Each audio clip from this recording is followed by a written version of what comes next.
আচ্ছা, এখন আমাদের আজকের যে কর্মশালা, শনিবারের কর্মশালা, আজকে হলো 13 তারিখ, 13ই জুলাই। তো আমরা এতক্ষণ আমাদের সংগঠক জালাল উদ্দিন আহমেদের কাছ থেকে আমাদের কর্মসূচির বিষয়ে নানা বক্তব্য শুনলাম এবং আমরা পরিচ্ছন্ন একটা ধারণাও পেলাম। তো উনি প্রশ্ন করার সুযোগ দিয়েছেন আমাদেরকে, সংগঠকদেরকে। আমিও একজন সংগঠক আপনাদের মতোই।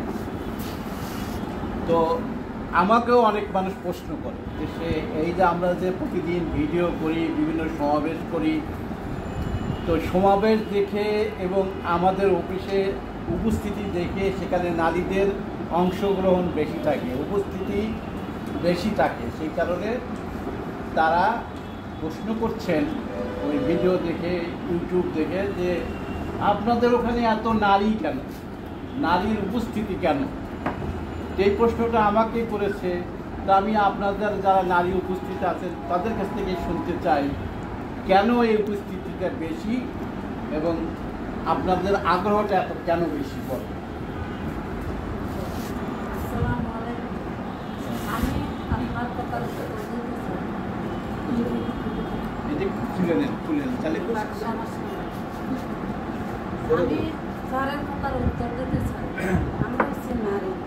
নারী জাতির সবসময় নিজের ফ্যামিলি দিয়ে, এলাকাবাসী দিয়ে, আত্মীয় স্বজন দিয়ে সবাই চায় সবাই উন্নত হতে চায়।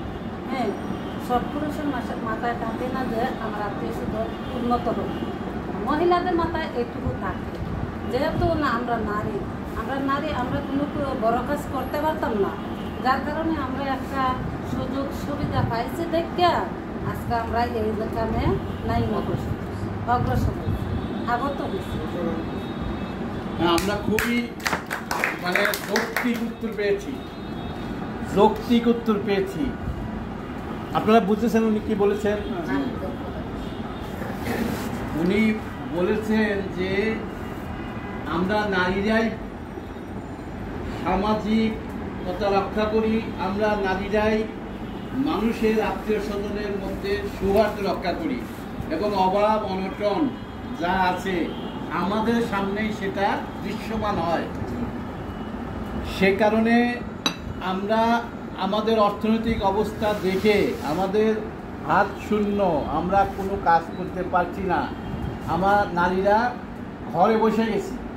সেই কারণে এই যে নারীদের আগ্রহ, যে নারীরা যদি কিছু একটা করতে পারে, পুঁজি পায়, তাহলে তারা এই দেশকে উন্নত দেশ তৈরি করতে পারবে, নিজেরা নিজেদের পরিবারকে আরও সুন্দর করে গড়ে তুলতে পারবে, মানুষের যে আত্মীয়তা আছে, আত্মার বন্ধন আছে, সেটি রক্ষা করতে পারবে।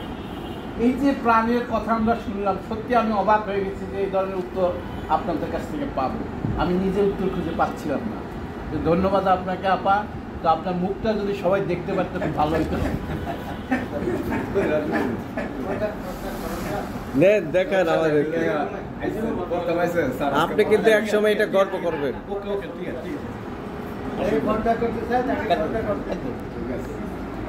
যাই হোক, আমরা খুব খুশি হয়েছি আপনার